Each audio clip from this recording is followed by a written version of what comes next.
Our sergeant barked orders as we desperately held the line, the six-legged swarm closing in. I gripped my plasma rifle, hands shaking with fear. Peering over the barricade, my heart raced as I saw the endless tide of enemies, small insectoids we called biters, surging toward us. Though our artillery could decimate their numbers, there were always thousands more.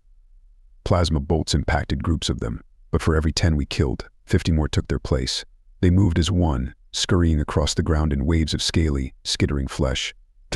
Plasma rifles discharged heated bolts, killing dozens with each detonation, but it never seemed enough. "Keep at it, brothers.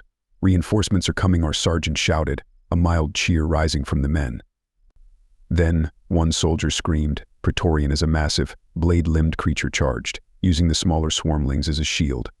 Our weapons did little more than kill a few hundred of the smaller creatures as the behemoth barreled toward us.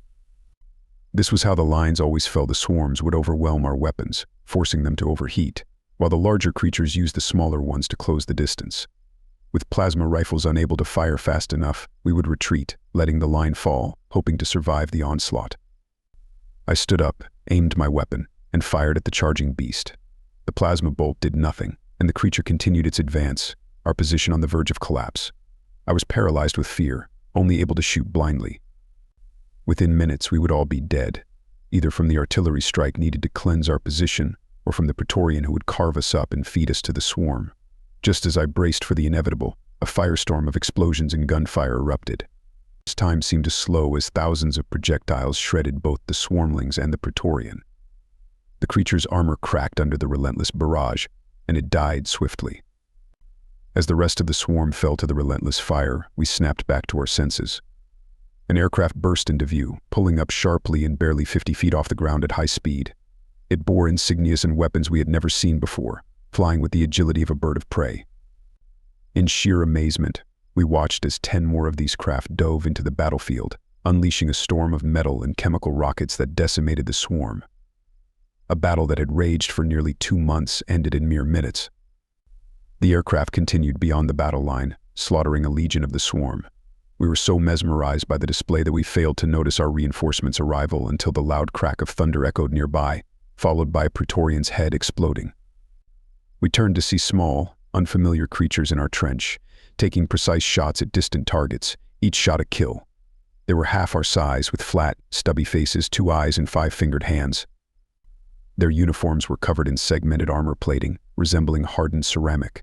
Some wore goggles with words and data displayed on them. We stood bewildered by the sudden appearance of this advanced military species that had just saved our lives. One of them, a short one, gestured to his rifle, a strange black metal machine loaded with ammunition. He then pointed to my plasma rifle and made a gesture that meant big. I stood still, trying to comprehend what was happening. Then I noticed the craft from before retreating, followed by a massive dust cloud on the horizon. The short one repeated his motions, and I finally understood. Our plasma weapons were for the Praetorians and Centurions, the big ones, while their guns were for the swarmlings. I pointed at my plasma rifle, then at the shattered corpse of the Praetorian nearby, and he nodded, smiling. I whistled loudly, snapping my trench line out of their stupor. To reform the line, I bellowed, and within seconds my brethren had taken their positions, weapons ready. "Focus fire on large targets only. Let the short ones handle the swarms," I shouted, rallying the troops. We readied our weapons, the sound of power cells charging filling the air. The short one in front of me made more gestures, pointing at the aircraft overhead, then at his timepiece, indicating the numbers 1 and 7. He repeated the gestures, slower this time, so I could understand. I checked my own timepiece and realized he was telling me that the aircraft would return in 17 Ventus. Hold the line.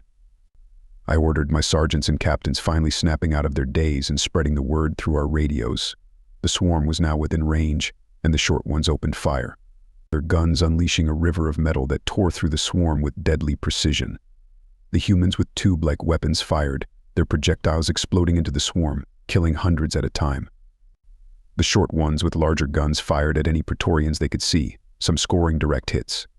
Despite the unending storm of metal, the swarm kept coming, tens of thousands strong. But then we noticed something. Every time one of them killed a Praetorian, the swarm would falter, falling back. We had never seen this behavior before, usually too overwhelmed to notice. Now, with the short ones at our side, we realized that killing the Praetorians caused the swarm to retreat. A new strategy emerged, and we quickly adapted. For the first time in 600 years of war, we had a real chance. The tide was turning. We held the line, the swarm relentless, but so were we. The aircraft swooped in, wiping out the nest and severing the hive mind. The swarm disintegrated, the swarmlings either going mad or slaughtering each other. The remaining Praetorians and Centurions were swiftly dealt with by the short ones. The first hive mind link had been severed in over 480 years, and the planet was saved. We rejoiced, but the short ones seemed surprised by our victory celebrations, our war chants and jumps for joy startling them. As the swarm died off, the short ones moved forward, systematically ensuring the death of every remaining squirming creature.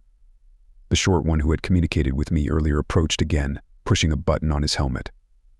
He spoke in broken Saran, his translator struggling but functional. "Understand me? Me talk, you hear," he said, his words halting but clear enough. "Yes, I do." "Who are you?" I asked. "Corporal Withers' army," human, he replied, pointing to himself. His words were jumbled, but the meaning was clear. He reached out a hand, and though mine was twice the size of his, I shook it. Our celebration was cut short by the arrival of more of their war machines, bringing supplies and reinforcements. We had no time to celebrate, there was still work to be done. 6 months after that first battle, we were winning. A stalemate that had lasted 1,000 years was finally broken. The horde was being driven back, all thanks to the humans. It's not to say they didn't suffer casualties as we did, but their arrival marked a turning point. With their help, we achieved real victories, reclaiming lost planets. Before humanity arrived, our victories felt hollow. We could secure space, easily destroying the horde's ships, but on the ground we were always pushed back. Their numbers overwhelmed our technology. Plasma rifles and Gauss cannons could only do so much when facing an endless swarm, but human weaponry turned the tide. The sheer volume of fire from their primitive weapons cut down the horde to manageable levels. Once we could communicate effectively, a new strategy was born. They would handle the swarms, and we would focus on the bigger targets. Together we reclaimed a colony world for the first time in decades. The horde had no other motivation than to feed and breed, a mindless force of destruction. We had fought it for over 1,000 years, winning hollow victories. We destroyed hive fleets in space, only to miss a few spore pods, leading to desperate ground battles that ended in evacuation or retreat. Families watched their fathers and sons die, knowing the battle was lost. But now, with the humans at our side, we had real victories. The tide turned, and we fought harder than ever. Humans landed on a colony world about to be overrun, 600 men standing alone against the tide, sacrificing themselves to protect the few who couldn't evacuate in time. Their bravery inspired us to launch our first major offensive into horde territory. Within a year, despite massive casualties, we retook a world we had lost decades ago. The humans were shocked by our losses and insisted we fight alongside them. The horde had infested millions of planets, but with the help of our new allies, we would wipe them out. If you enjoyed this story and want to support us, please leave a like and subscribe to our channel. For every comment that says we will heart every single one of them. Thank you for your time.